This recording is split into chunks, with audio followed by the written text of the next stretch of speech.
Comment développer le dirigeant en même temps que l'activité?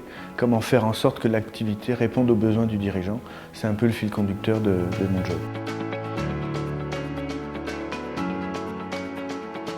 J'ai fait des études agroalimentaires, donc j'ai travaillé dans l'industrie. J'ai terminé ma carrière de salarié en tant que cadre dans la distribution spécialisée. J'ai créé 8 entreprises, j'ai eu jusqu'à 16 associés et donc j'ai pu rencontrer pas mal de types d'activités différentes. Un grand nombre de collaborateurs différents, des associés avec des personnalités parfois complexes. Et donc finalement, cette capacité d'adaptation que j'ai eue avec chacun, avec chaque métier, font qu'aujourd'hui, j'ai une boîte à outils assez remplie qui me permet de comprendre les problématiques de mes clients dans une large gamme d'activités et puis d'aller trouver avec eux des solutions. Dès l'instant où on va se mettre dans une posture d'écoute et de partage, par le biais de l'intelligence collective, par nos compétences respectives, par le jeu de la question, par le fait de prendre du recul sur les objectifs ou les problématiques, on va découvrir des solutions qu'on n'aurait pas perçues d'une autre manière. Et finalement, on se réalise jamais tout seul. On a besoin d'être accompagné, on a besoin d'un regard extérieur d'experts pour pouvoir découvrir des solutions que nos croyances nous empêchent de voir ou qu'on n'a tout simplement pas imaginées.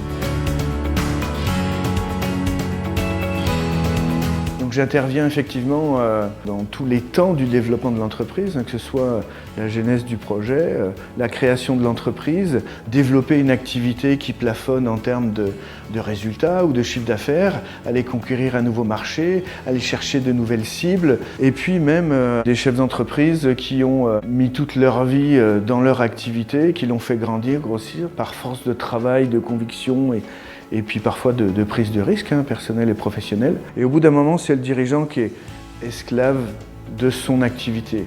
Et donc, lorsque ça arrive, on remet un peu les choses à plat et on remet l'activité en phase avec les valeurs et les besoins du dirigeant. Et comment, par le travail de la délégation, du management, de l'écriture des process, comment on sort le dirigeant de l'opérationnel et on lui redonne sa liberté quelque part.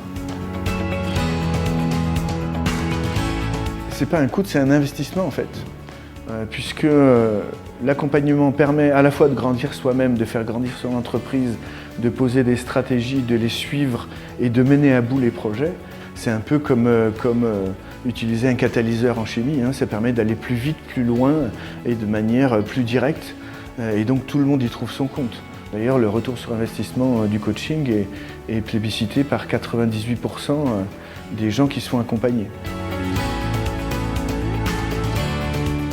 Je déteste les problèmes, mais j'aime les solutions. Quand dans l'accompagnement, je vois dans les yeux de mon client une porte qui s'ouvre, quelque chose qui s'éclaire, d'un seul coup il perçoit des solutions qu'il croyait impossibles. Et là, il y a une espèce de bien-être, de fierté, il y a quelque chose qui rayonne dans le regard et c'est ça qui me fait vraiment plaisir dans les différentes séances qu'on peut faire.